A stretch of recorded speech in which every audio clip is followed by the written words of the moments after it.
o regime militar brasileiro, a participação dos civis durante o governo dos generais, a política brasileira nas últimas décadas são alguns dos temas da conversa entre o professor doutor Fábio Ferreira, da Universidade Federal Fluminense, e o professor doutor Daniel Arão Reis, também da UF. O bate-papo foi realizado inicialmente como live no Instagram da revista Tema Livre. Bem, eu vou começar a nossa conversa. A live está intitulada História e Regime Militar. Eu vou perguntar para você sobre as terminologias e também a construção e as intencionalidades por trás. Bem, eu acho que as polêmicas suscitadas por essas terminologias às vezes têm sido um pouco nominalistas, né? Pelo menos do meu ponto de vista, conceitualmente, a ditadura deve continuar sendo, conceitualmente, referida como ditadura militar, porque, efetivamente, as corporações militares exerciam um mando indisputado, sobretudo o Exército, inclusive, em relação à Marinha e Aeronáutica. Me lembro que era comum, na época, o povo tinha uma piada que dizia que os três poderes no Brasil não eram o executivo, o legislativo e o judiciário, mas o Exército, a Marinha e a Aeronáutica.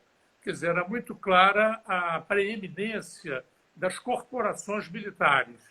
Portanto, conceitualmente, nada impede, ao contrário, tudo justifica que a ditadura continue a ser chamada ditadura militar. No entanto, houve uma tendência,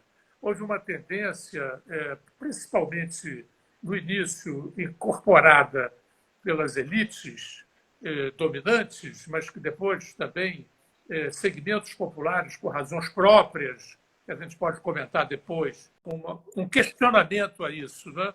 Nós, sobretudo ali na UF, através de pesquisas, fomos chegando à conclusão de que essa caracterização da ditadura militar ela punha na sombra a participação dos civis. E a participação dos civis sempre foi absolutamente essencial. Então, isso, desde a obra clássica do René Dreyfus, ficou muito evidente a participação civil no golpe de 64, não só do ponto de vista das articulações que levaram ao golpe, como também do ponto de vista dos movimentos de massa que apoiaram o golpe, né? As marchas da família, com Deus pela liberdade, as cruzadas do padre Peyton. Você teve aí uma regimentação de massa apoiando a instauração da ditadura. De sorte que hoje já se estabeleceu quase que um consenso na historiografia sobre o caráter civil-militar do golpe. Porém, mais tarde, efetivamente, logo em seguida, inclusive, a preeminência dos militares se colocou. Mas, a partir dos anos 70, quando se iniciou a migração de forças golpistas para as oposições democráticas, Dr. Ulisses Guimarães, que tinha sido um líder civil do golpe, né? Migrou para posições de oposição.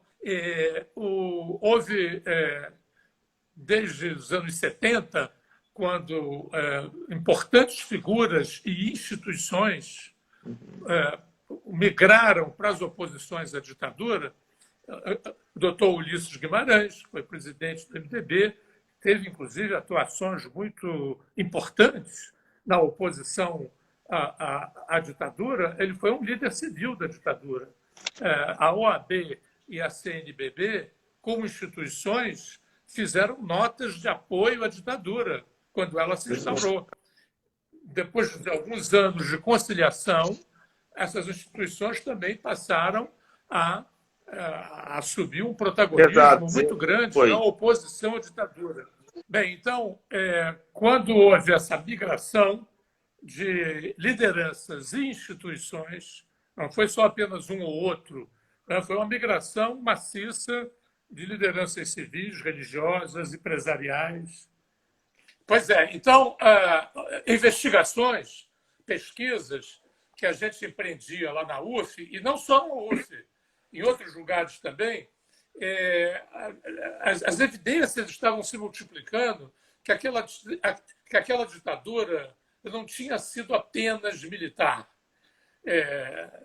Progressivamente, bem, desde o livro do Dreyfus, em 1900, no começo dos anos 80, o clássico, né, o golpe de Estado, sobre o golpe de 64, embora, a meu ver, eu discutia isso com o Dreyfus quando ele estava vivo ainda, ele era meu amigo pessoal, embora eu achasse que ele dava ele supervalorizava, ao ver, a participação do IPES no golpe, né? O IPES aparece no golpe como se fosse uma organização onisciente, onipotente, mas ressalvado essa observação, foi um livro primoroso, uma contribuição importantíssima, inclusive porque revelava que, para além dos militares, você tinha muitas lideranças empresariais, civis, eclesiásticas envolvidas no golpe, a ponto de depois se tornar um consenso historiográfico a respeito do caráter civil-militar do golpe. Mas, mesmo aí, eu penso que houve muitas resistências em admitir que não tinha sido apenas uma articulação civil-militar nas alturas. Tinha havido uma participação de massas a favor do golpe. Eu, quando levantei esse ponto, fui muito criticado sob o argumento de que eu estava dando armas aos inimigos, né? Que eu estava contribuindo para legitimar a ditadura.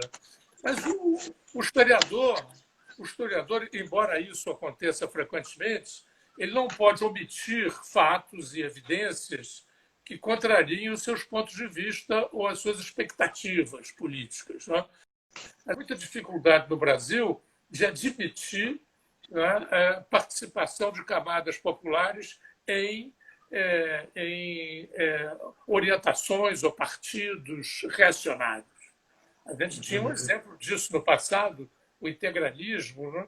O integralismo foi uma tendência de extrema-direita e que adquiriu um caráter de massas no Brasil. Depois foi dissolvido e não reapareceu mais. Aliás, agora, nesse momento, nós vivemos, né, de uns anos para cá, de novo, a extrema-direita aparecer com um caráter de massas. E o bolsonarismo, uma de suas dimensões importantes, é exatamente essa, né, de reagrupar, em termos de massa, uma perspectiva de extrema-direita. Mas não nos adiantemos, estamos lá ainda nos anos 60 e 70. Então, a contribuição do Dreyfus, ampliando a visão do golpe para além dos militares, ela precisa ir muito mais profundamente, não? Porque ali não foram só elites que participaram, houve também essas correntes populares apoiando ou aprovando ou simpatizando com o golpe. E, posteriormente, ao longo do processo da ditadura, há uma controvérsia se ela foi até 85 ou se ela foi até 79. Né? Essa controvérsia existe até entre nós. Mas, enfim, o fato é que foi ganhando cada vez mais substância a ideia de que aquela ditadura não tinha sido só apenas militar. É claro que a preeminência das corporações militares é indiscutível, mas, sobretudo na área da economia, Delfim Neto, por exemplo, que foi czar, uma espécie de czar econômico da ditadura, ele próprio admite em várias entrevistas que nunca foi controlado, ele era uma espécie de posto Ipiranga lá da ditadura. Né? Ele próprio admite isso e que isso foi muito bom, muito positivo para o Brasil, porque ele tomava as suas decisões e elas eram aplicadas imediatamente. Aliás, no episódio do ato institucional número 5, ele é um homem, uma liderança civil entusiasmada com o ato, porque isso lhe daria poderes extraordinários para aplicar seus planos econômicos que iriam, ao mesmo tempo que jogar o capitalismo num patamar mais alto, iria também, e ao mesmo tempo, aprofundar as desigualdades no Brasil. Então, aquele plano de modernização conservadora, para ser aplicado em regime democrático, ia ser muito mais complicado, ia suscitar muito mais oposições e debates e discussões, e sob uma ditadura, aquele processo correu muito mais tranquilamente, do ponto de vista dos que queriam executar o projeto. Então, no campo da economia, no campo da cultura, no campo da educação, né? Recordemos aqui que a ditadura, foi sob a ditadura que se criou todo o sistema de pós-graduação no Brasil. O IPEA, o CNPq e a CAPES foram profundamente reforçados, tinham verbas consideráveis para pesquisa, houve um florescimento muito grande. Inclusive, recentemente, o Rodrigo Pato, né, professor lá da UFMG, publicou o livro que foi resultante da pesquisa dele para o concurso de professor titular, em que ele mostra muito bem essas conexões, às vezes conflituosas, às vezes nem tanto, entre as universidades e a ditadura. Então, você vê que em vários campos você tem a participação dos civis e, olha, mais uma vez, é importante lembrar, não apenas no nível das alturas das instituições, mas também no nível das manifestações populares, ou das manifestações de indiferença. Né? Foi muito útil para nós, nessas investigações, um estudioso francês, Pierre Laborie, né, que foi introduzido aqui no Brasil pela professora Denise Rollenberg, e esse professor, esse pesquisador, Laborie, já morreu recentemente, lá na França, estudando a situação da França sob dominação nazista, ele chegou a conclusões muito interessantes e que podiam nos servir também. Né? As conclusões dele eram de que tinham apoiado a ocupação nazista uma fração importante da sociedade francesa, mas longe de ser majoritária, contra a ocupação uma fração mais minoritária, a resistência francesa, e no meio aquilo que ele designou como zona cinzenta, né? Pessoas que estavam ora a favor, ora contra, nem a favor nem contra, muito pelo contrário, né? E aquelas posições de indiferença que podem virar simpatia, que podem virar neutralidade, que podem virar uma oposição moderada. Né? Então, você tem um campo aí muito amplo, né? Inclusive, às vezes, pessoas que tinham uma ligeira simpatia pela ditadura, mas também pelos meninos e meninas idealistas, né? Como eram chamados então, que combatiam, né, a ditadura, que arriscavam suas vidas contra a ditadura. Então, você tem aí uma área, né, muito importante da sociedade que era preciso investigar. E você, apenas dizendo que a ditadura tinha sido militar, agora, apoiando-se no Dreyfus, abriu-se uma corrente que diz que a ditadura era empresarial militar. Mas não era apenas das elites, né? Esse é o nosso ponto. Embora isso seja importante, ampliar e dizer que não foram apenas os milicos. Os milicos, enfatizando, foram as corporações, tiveram uma preeminência indisputada. Né? Conceitualmente, nesse sentido, é válido chamar a ditadura de militar. Porém, para uma compreensão mais profunda do processo, é preciso implicar os civis. E por isso é que nós consideramos interessante começar a chamar a ditadura de ditadura civil-militar, chamando a atenção, inclusive, que não é apenas para incluir lideranças empresariais ou religiosas ou políticas de outra natureza. Mas é preciso ir pesquisar a fundo, né, o homem e a mulher comuns na sociedade brasileira durante a ditadura.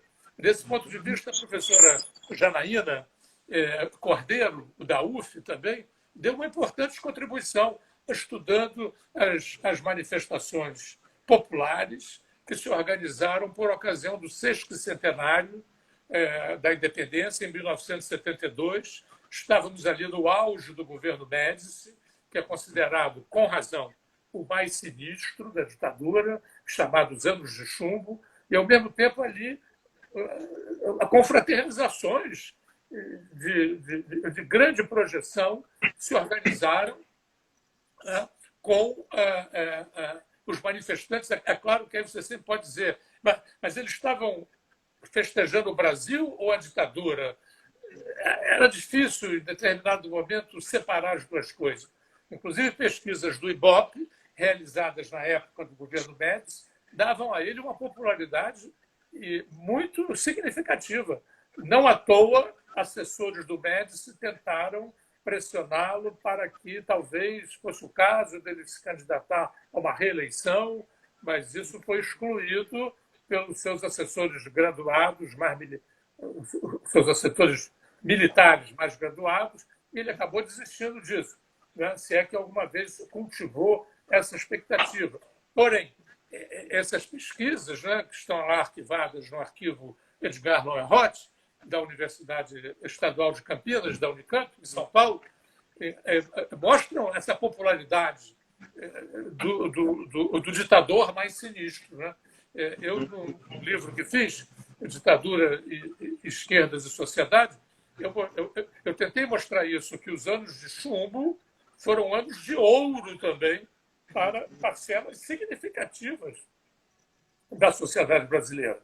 Num livro que eu organizei com o Marcelo Ridente e o Rodrigo Pato, né, quero deixar muito claro que os dois não necessariamente concordam com essas reflexões que eu estou fazendo, né, mas a gente organizou um livro chamado A Ditadura que Mudou o Brasil, né, em que vários pesquisadores mostraram, de diversos ângulos, como realmente havia ali, constituiu-se ao longo da ditadura, constituíram-se ao longo da ditadura bases sociais relativamente importantes, né?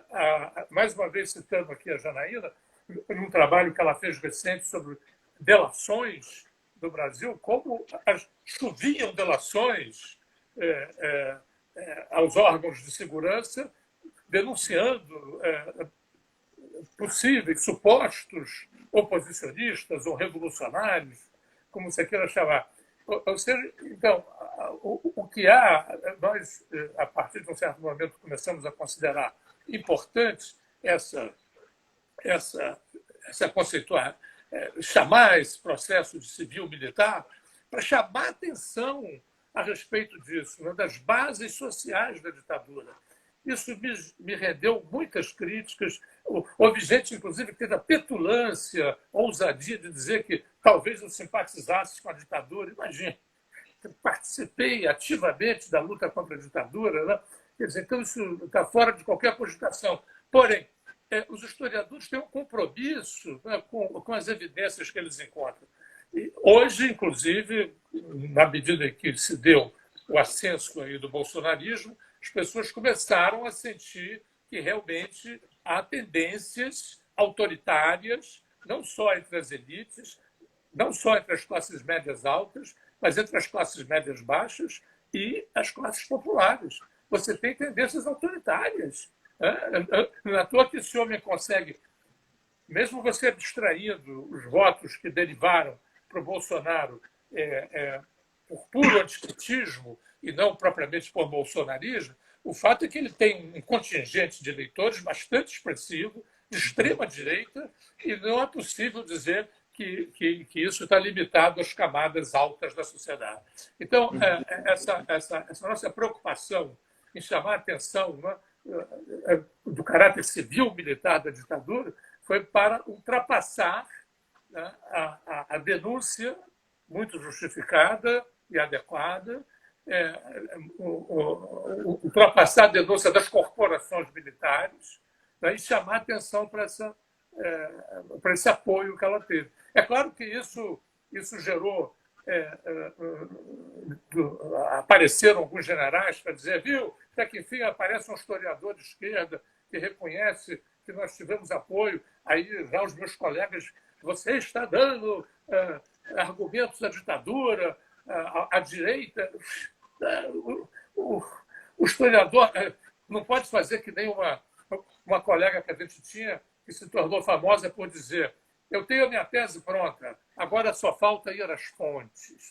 Quer dizer, o historiador não pode se comportar assim. Ele tem que ir às fontes e não começar a selecionar as fontes de acordo com seus pontos de vista, de acordo com suas expectativas. Né? E, realmente, as fontes, as evidências, né, mostram que a ditadura brasileira tinha apoios entre as elites. Claro, ela foi perdendo. Esses apoios não estiveram sempre monoliticamente ao lado dela. Você acabou de mencionar o AB, a ABI, a CNBB, o doutor Ulisses e outras proeminentes figuras, Severo Gomes, né? Outras proeminentes figuras que zigue-zaguearam assim também.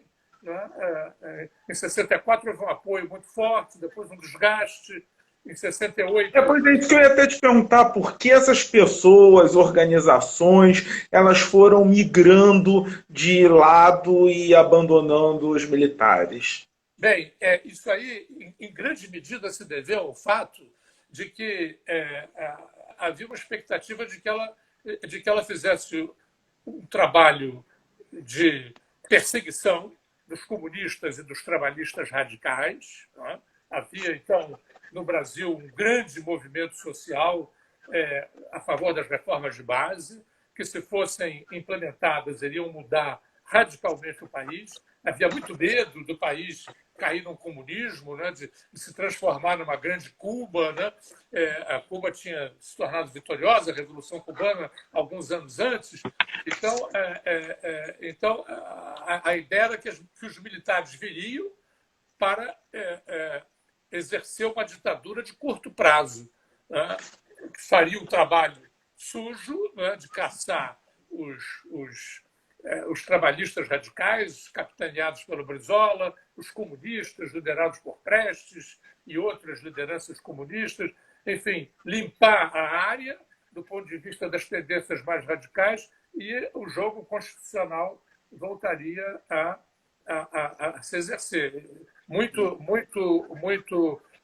simbólica, muito típica desse tipo de atitude foi a do Juscelino Kubitschek, por exemplo, né, que apoiou a eleição do Castelo Branco, primeiro ditador, né, eleito pelo Congresso, já caçado, impressionado. Né, o Castelo Branco foi eleito e ele fez o compromisso, né, sem dúvida. As eleições para presidente em 65 estarão mantidas. Depois desrespeitou essa palavra, ele mesmo prorrogou, aceitou que o seu mandato fosse prorrogado e, posteriormente, instaurou-se a eleição indireta para presidente da República. Então, todos esses grupos de elites que apostaram nos milicos para fazerem um trabalho sujo e irem embora, Carlos Lacerda é o homem mais claro, mas entre muitos outros, Adhemar de Barros e Magalhães Pinto, né, que apoiaram o golpe, eram candidatos à presidência da República, ou pré-candidatos, em 65, na expectativa de que a ditadura fosse durar pouco tempo. E a ditadura, ao contrário, continuou. Mas, embora continuando, né, ela, nos anos do milagre econômico, ela recuperou muito do seu desgaste produzido por aquelas políticas econômicas chamada austeridade fiscal do Castelo Branco, que foi o primeiro governo da ditadura, que granjeou muita impopularidade, mas depois a ditadura recobraria um certo consenso, né, nos anos mais duros da ditadura, né? Os anos de chumbo, que também, eu continuo reiterando isso, foram anos de ouro, né, para muitas pessoas que acederam, né, o Brasil tinha emprego para todo mundo, as classes médias tiveram um ascenso fulgurante, financiamentos para comprar casa própria, carro próprio. Então, você teve ali nunca, evidentemente, longe disso, a ditadura alcançou uma unanimidade. Longe disso. Sempre houve oposições, as oposições revolucionárias, radicais, foram neutralizadas, né, foram esmagadas através da tortura como política de Estado, mas, além delas, outras oposições permaneceram, inclusive muitas delas também sofreram prisões, espancamentos, humilhações, cassações de mandato. Quer dizer, agora, na verdade, as oposições à ditadura só foram crescendo bastante, de forma substancial, a partir de meados do governo Geisel e ao longo do governo Figueiredo. Né? Ao contrário, nos anos 80, se criou ali uma mitologia sobre a resistência no Brasil. Né? Parecia que todo mundo tinha resistido à ditadura. E um dia eu me perguntei, bom, se havia tanta resistência, por que a ditadura durou tanto tempo? Como é que ela se instaurou quase sem dar tiros e se retirou quase sem levar pedradas? Aliás, a única pedrada que se deu contra um líder da ditadura foi o Sarney, que levou uma pedrada aqui no Rio de Janeiro, já como presidente da República, né? Já depois de 85. Então, eu acho que é muito importante, né, nessa discussão a gente ultrapassar um pouco o nominalismo. É ditadura civil-militar ou ditadura apenas militar? Né? É preciso a gente ir no conteúdo das propostas. Né? Eu acho que esse grupo de pesquisadores tiveram uma parte destacada na UF, mas há pesquisadores em todo o Brasil, e não apenas formados pela UF, que concordam com esse ponto de vista e realmente têm chamado a atenção para isso, né? Para a necessidade de ir além das corporações militares. Isso não quer dizer que os militares não precisam ser estudados, mas para além deles há necessidade de você...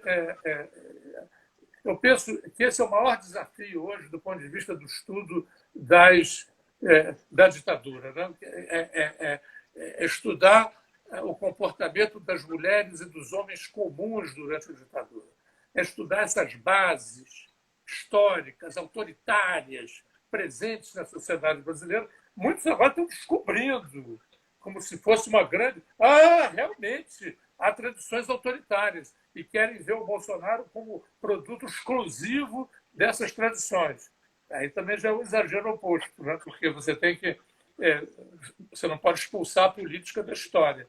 Né? Se a realidade política fosse a mera reprodução das tradições, você nunca tinha mudança.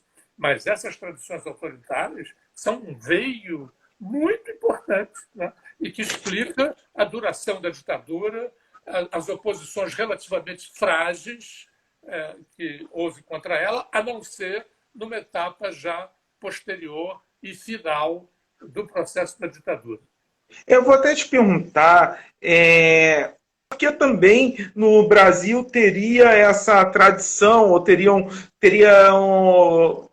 que seja, vamos lá, setores que historicamente abraçam regimes mais autoritários ou com tendências autoritárias. É algo só do Brasil? É algo da civilização ocidental? Como é que também o senhor comentaria isso? Para a gente não ficar também naquela coisa, né? Só o Brasil, e aí a gente encontra casos como até foi falado há pouco da França, de setores que estão lá apoiando os nazistas. A gente também sabe que aqui do lado, Argentina, Uruguai, Chile, também tiveram regimes ditatoriais que também provavelmente encontraram na população tendências autoritárias para se criarem, não só a repressão. Então, quer dizer, basicamente esses dois pontos, como o senhor comenta.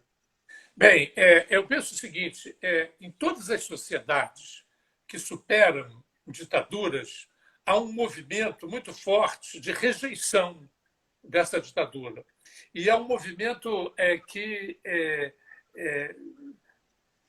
de dificuldade, né, de pensar como foi possível que essas ditaduras se mantivessem no tempo.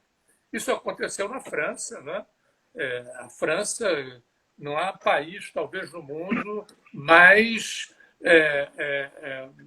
marcado pela história. Né? Ali poreja essa história por todos os poros. Né? Há uma presença da história incrível. Porém, foi um país que, durante 30 anos, manteve o mito de que a sociedade francesa tinha resistido quase que unanimemente ao nazismo. Foi preciso um americano, Paxton, inclusive se fala na Revolução Paxtoniana, né, que disse: olha, sinto muito, os documentos estão mostrando que uma parte imensa da sociedade francesa concordou, né, com o nazismo, colaborou com o nazismo, ou foi diferente ao nazismo. A coisa chegou a tal ponto, né, que na história, se você for ver no site da Embaixada Francesa, ou melhor, do Quai d'Orsay, do Ministério das Relações Exteriores, lá tem uma história da França. O governo de Vichy, que foi o governo colaboracionista francês, não é considerado um governo francês. Né? É considerado um governo imposto pelos nazistas. Então, a cronologia vai até a derrota da França em 40 e retoma em 45 com a França livre. Há uma recusa em admitir o colaboracionismo francês como um fenômeno social, e não como uma decisão de elite. A mesma coisa aconteceu com a Alemanha nazista. A Alemanha nazista, quando o Hitler foi derrotado, aquilo ali era um trauma tamanho. Havia a perspectiva de que ali tinha havido uma febre, uma patologia, né? Uns termos médicos, e havia uma dificuldade imensa para pensar o que tinha havido naquela sociedade. E depois, inclusive, começando a Guerra Fria, isso aí foi afastado do programa. Né? Quando a Alemanha foi vencida, havia todo um programa de desnazificação da sociedade, porque admitia-se que o nazismo havia profundamente adquirido raízes profundas na sociedade alemã. Mas foi preciso esperar 68 para que começassem os estudos questionando isso. Né? Vem cá, hoje tem toda uma historiografia sobre isso, mostrando que o colaboracionismo, a participação na construção do nazismo foi uma coisa que teve dimensões sociais.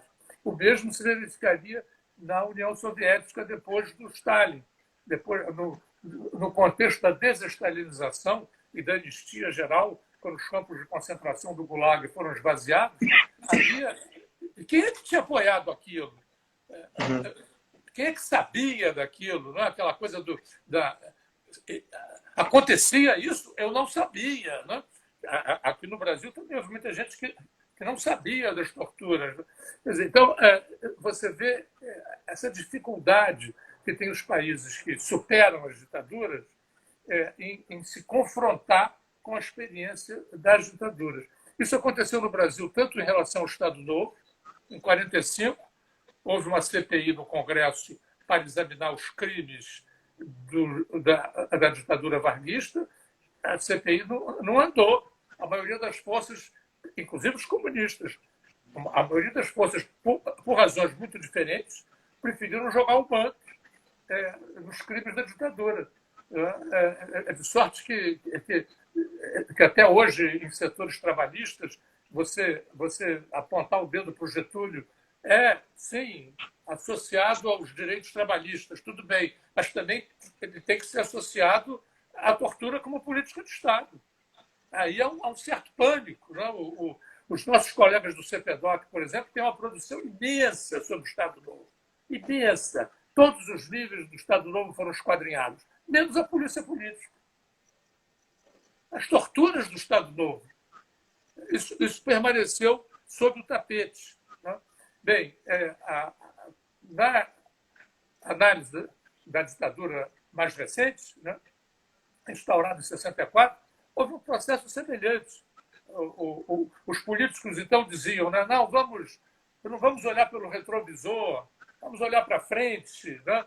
E o resultado é que você viu toda aquela construção ditatorial não foi estudada, não foi debatida, os legados dela permaneceram, estão encravados na Constituição.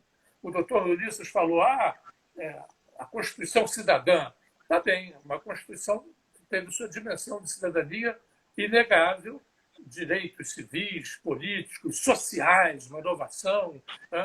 Isso tudo tem que ser agora alegados ali, incrustados no corpo da Constituição, a tutela militar, as polícias militares, que, aliás, vem de antes da ditadura, a Lei Fleury, né? Que foi criada para beneficiar um torturador e que permaneceu, a hegemonia do capital financeiro, o monopólio dos meios de comunicação, tudo isso está aí, consagrado pela Constituição, o reino das empreiteiras, né, que aquela brilhante tese, né, das estranhas catedrais, quer dizer, essas empreiteiras, né, que depois permaneceram no jogo democrático e se tornaram quase tutoras dos governos, né, nos seus entrelaçamentos. Tudo isso não foi estudado, tudo isso não foi debatido. E nós estamos pagando agora um preço alto por isso. Né? Porque o Bolsonaro e o bolsonarismo se beneficiaram em grande medida desse silêncio, dessas omissões. As Forças Armadas, por exemplo, como é que uma vez nos anos 90 eu levei um susto. Os cadetes de Agulhas Negras estavam se formando e escolheram como patrono o Carraspazu Médici. O que é isso? Quer dizer, estava se reproduzindo naquela instituição militar, né, deformações inacreditáveis, né, autoritárias. Uma professora de um colégio militar de Porto Alegre um dia protestou e foi logo expulsa, porque ela não queria ensinar, né, a ditadura de 64 como uma ditadura democrática, como um governo democrático. Né? Aquilo foi um escândalo logo abafado. Os governos civis, Fernando Henrique Cardoso, Lula e Dilma, foram extremamente amedrontados pelas Forças Armadas. Tinham que entender. Medo. Acho que isso está ligado à conciliação que predominou no processo de transição, né, da ditadura para a democracia. Eu chamei a isso um processo transicional e transacional. Né? Transacional, baseado nas negociações, transicional no sentido de que foi uma longa transição. Né? Quer dizer, então, isso aí levou com que os governos não tivessem a coragem cívica de afrontar os militares, dizer, não, a educação de vocês não pode ser entregue a vocês mesmos. A educação de vocês tem que ser uma educação regida pelos padrões de toda a sociedade brasileira. Mas se encolheram, preferiram deixar os milicos lá entregues a eles mesmos, eles ficaram lendo os seus nichos, né? E a coisa foi caminhando uma ideia de que a longo prazo as coisas iriam sendo vencidas. Não é. A longo prazo, se você não intervém, se você não discute, se você não debate, as coisas às vezes ficam ali fermentando, como fermentaram. E você vê hoje uma coisa assim absurda, o número de oficiais do Exército Brasileiro que falam em comunismo. Né? Quer dizer, é uma formação que vem lá dos colégios militares, né? Que vai intoxicando essa gente toda, e eles ficam com referências completamente anacrônicas, às vezes meio caricaturais, né? Mas que respondem a isso. Respondem ao fato de que realmente houve uma anestesia, aí falam, o povo brasileiro não tem memória. Isso é uma balela. Todos os povos têm memória. Só que os povos sempre têm memória seletiva. E cabe às lideranças políticas e aos governos tentarem fazer com que essa memória seja acionada em certas direções e não em outras. Né? Claro que isso não necessariamente vai ser decisivo, mas joga um papel. Né? E eu acho que os governos progressistas desse ponto de vista, além de outros, né, foram inteiramente pusilânimes, né, em enfrentar o desafio das corporações militares. Escuta, vocês têm que se, a gente tem que se redefinir. Houve um brasilianista, um americano, que disse assim: puxa, parece que o Brasil não tem forças armadas. Ele disse isso nos anos 80, né? Porque aqui as eleições se dão e ninguém fala das forças armadas. O Brasil parece Costa Rica, que não tem forças armadas. Nunca se discutiu como as forças armadas deveriam se comportar no contexto de uma democracia. Lá na Argentina, eles aprovaram na Constituição deles que as Forças Armadas só podem atuar na defesa das suas fronteiras contra agressões externas. Aqui, a gente acabou aprovando os governos petistas, a famigerada GLO, Garantia da Lei e da Ordem. Você chama as Forças Armadas a toda hora para desempenhar tarefas de polícia, como foi feito aqui no Rio de Janeiro, ainda recentemente, durante 6 meses. Né?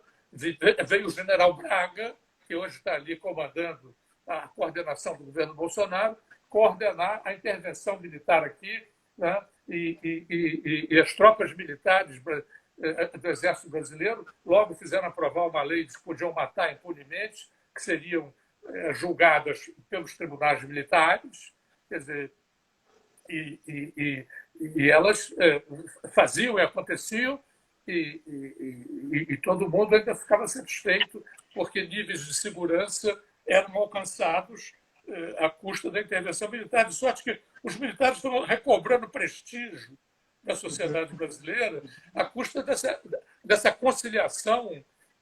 Eu não quero dizer aqui que as Forças Armadas deveriam ser escrachadas, mas era necessário, né, ter um enfrentamento com essas tendências autoritárias. Mas isso não foi feito. E o resultado, nós estamos agora aí lidando com esses resultados. Agora, eu acho que isso não é uma coisa brasileira. Você tem toda a razão de perguntar. É algo que acontece muito frequentemente em sociedades que transitam da ditadura para a democracia. Uma certa resistência em considerar o tempo da ditadura, porque isso vai exigir uma reflexão sobre como todos se comportaram em relação àquele regime autoritário. E nem todos estão dispostos, num momento de transição democrática, a assumir que foram cúmplices, ou que foram indiferentes, ou que foram associados, ou que, de alguma maneira, simpatizaram, ou que, em última análise, não fizeram absolutamente nada contra aquela ditadura.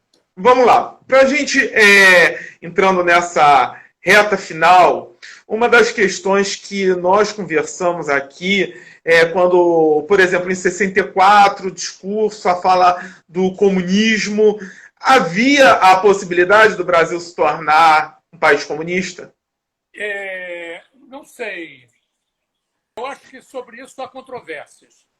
Eu acho que a tendência predominante na historiografia de esquerda é dizer que não havia essa ameaça, que essa ameaça foi inventada pelas direitas, que manipularam, então, o dedo das massas. E sobre a resistência ao... Eu ainda queria falar sobre esse negócio da ameaça inventada, né? Sim, Porque sim.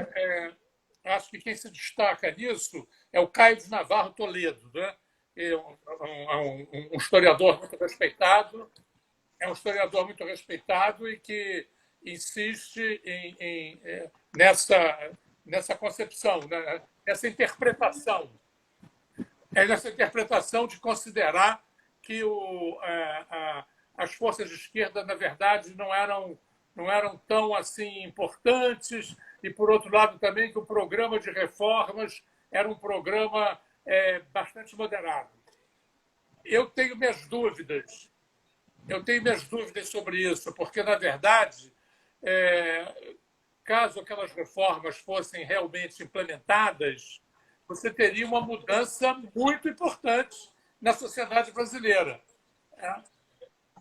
Um ponto fundamental no programa das reformas de base era a reforma agrária. A reforma agrária que queria acabar com o latifúndio. Ora, na época, o Brasil ainda era uma sociedade cuja importância no campo era muito considerável, coisa que não é atualmente. Depois, na época da ditadura, você teve o desenvolvimento do capitalismo, que trouxe, entre outras mudanças, uma urbanização crescente no Brasil. Quando a ditadura acabou, na época da ditadura, eu dizia que o país se urbanizou muito, mas na época que a ditadura começou, ainda quase metade da população do Brasil vivia no campo. Claro, a produção industrial já tinha tomado corpo e em valor de produção era muito mais importante que a produção agrícola. Porém, o fato é que a maioria uma boa parte, quase metade da população vivia no campo. Então, se você fizesse a reforma agrária pretendida pelas esquerdas, você ia ter uma mudança da correlação de forças muito apreciável, porque os latifundiários, até então, eram um pilar fundamental na organização das classes dominantes. E esse pilar cairia.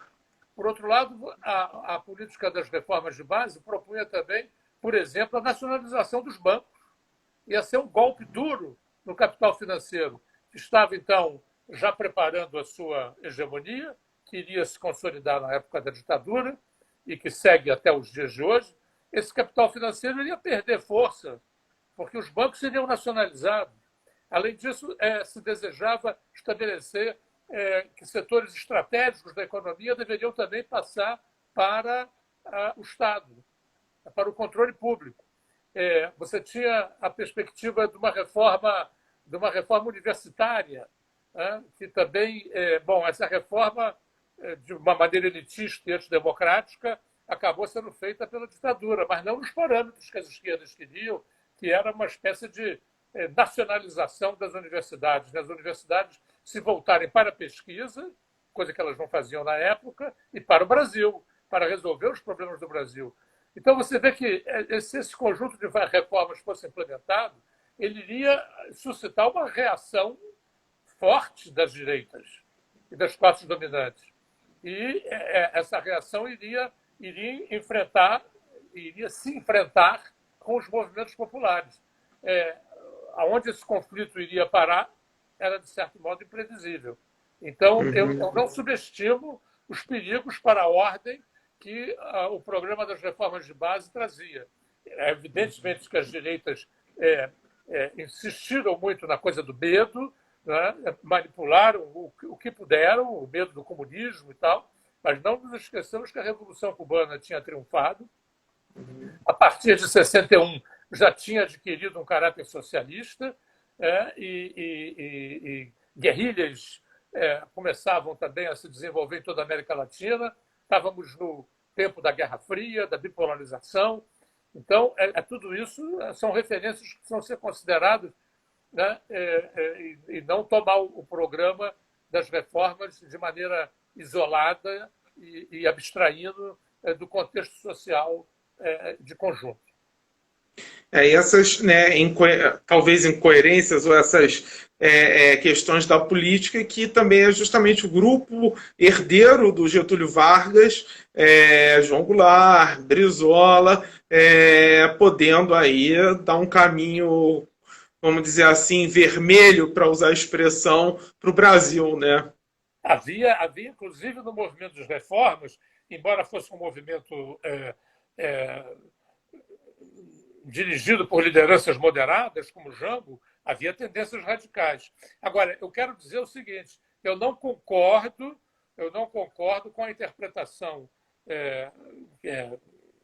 academicamente liderada pela Angelina, agora me falta o segundo nome dela, que introduziu essa interpretação de que, em 64, houve um embate de duas forças radicais que, por não terem sabido negociar, a coisa degringolou e deu campo para a ditadura.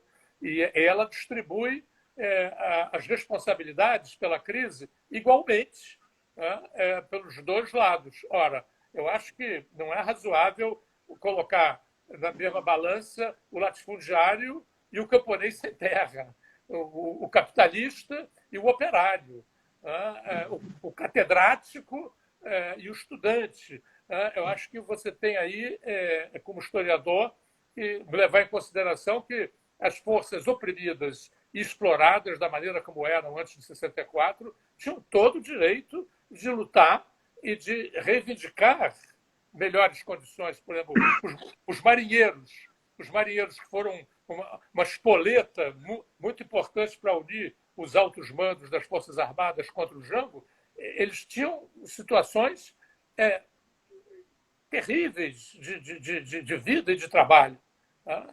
Posteriormente, inclusive, à ditadura, essa coisa foi alterada, porque era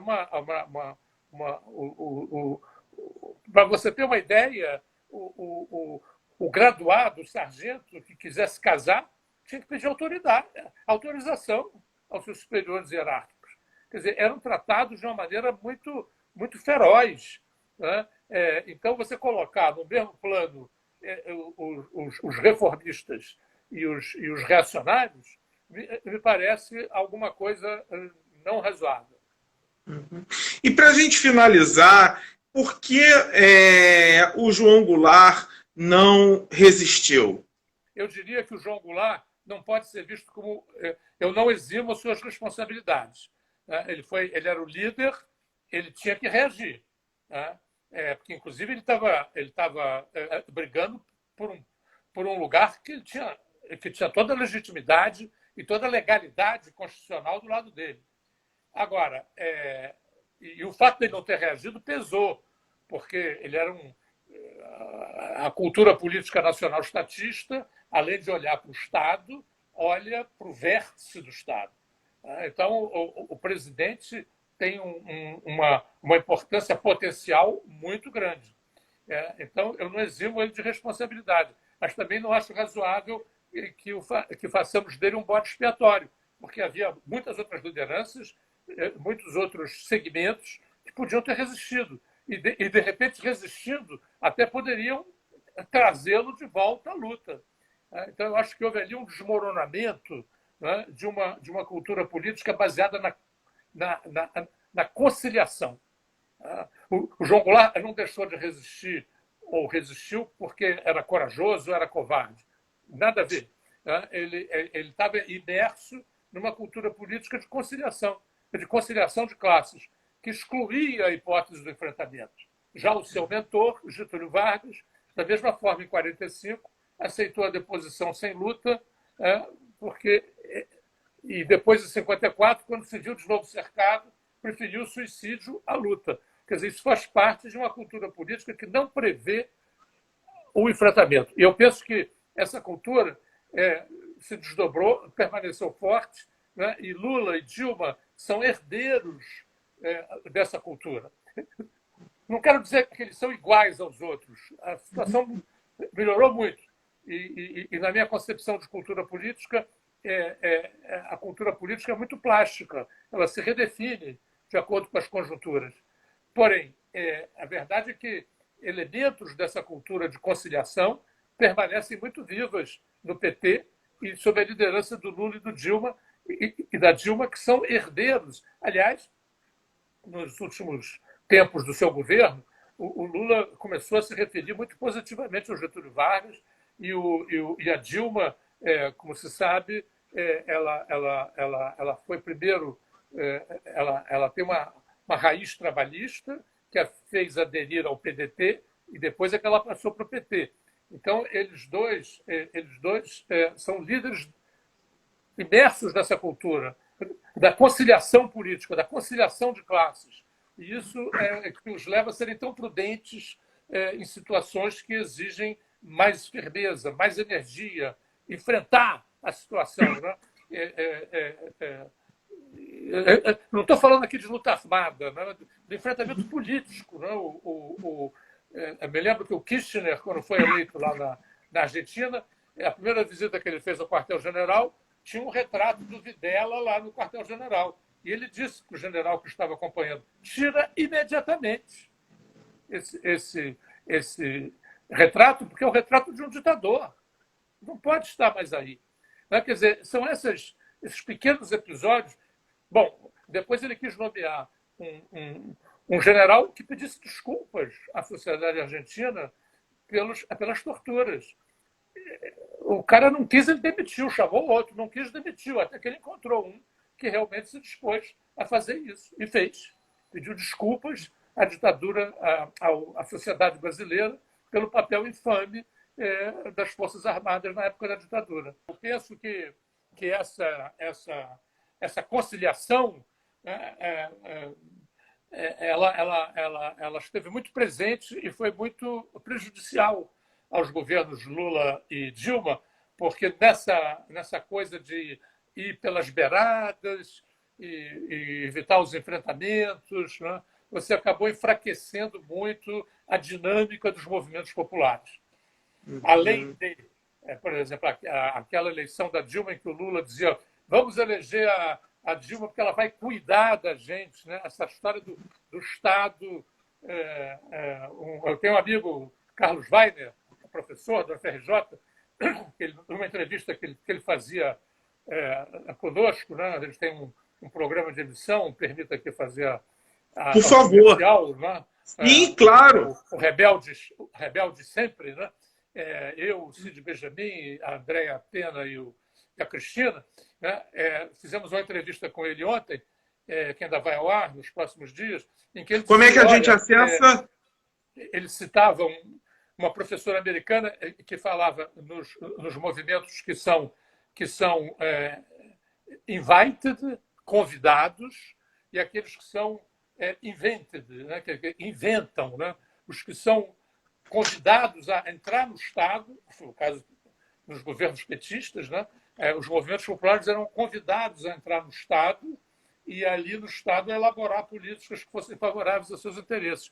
Outra coisa é você ir para o movimento popular, organizá-lo autonomamente e ele exigir que o Estado atenda às suas demandas. Quer dizer, então você tem um movimento popular que se inventa e que vai disputar com o Estado, mas numa perspectiva de protagonismo, né? Eu quero o que eu quero, né? Por causa disso, e pressionar o Estado para que o Estado atenda às suas demandas, e, do outro lado, aqueles movimentos que aceitam de constituir conselhos, né? Conselhos lá estatais, né? Com prebendas estatais, diárias e viagens, e ficam ali, né? Dentro do Estado, elaborando posições e tentando. E o Weiner, com muita felicidade, criou o conceito da esquerda de Estado. Tá? Quer dizer, eu diria que o PT se transformou num partido de Estado, tá? E não um partido da sociedade, que era nas suas origens. Tá?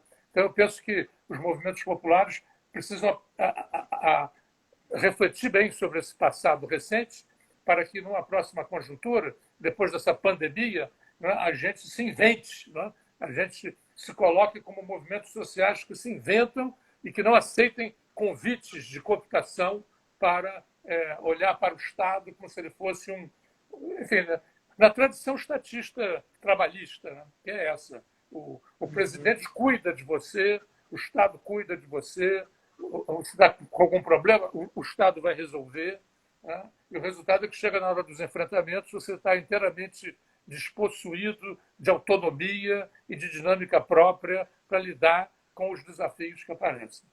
Pedir as tuas considerações finais antes de eu fazer esse encerramento. Não, acho que a conversa foi boa e realmente, a não ser que você tivesse alguma outra questão, eu não teria mais nada a acrescentar. Não, agradeço, eu agradeço pela participação, agradeço também pelo público que está aí, que está assistindo, que está acompanhando essa conversa, agradeço também pela paciência, pelas questões tecnológicas que nós tivemos que driblar aí, muito obrigado, e, enfim, é isso, um grande abraço, tchau, tchau. Obrigado. Eu sou eu que agradeço e boa sorte, bom trabalho. Agradecemos a todos por terem acompanhado o nosso podcast. Se inscreva no nosso canal e acione o sininho de notificação para você ser informado sobre os nossos novos podcasts e vídeos. Por fim, acesse o nosso site e confira entrevistas, artigos acadêmicos e muito mais. Revistatemalivre.com, desde 2002 fazendo história.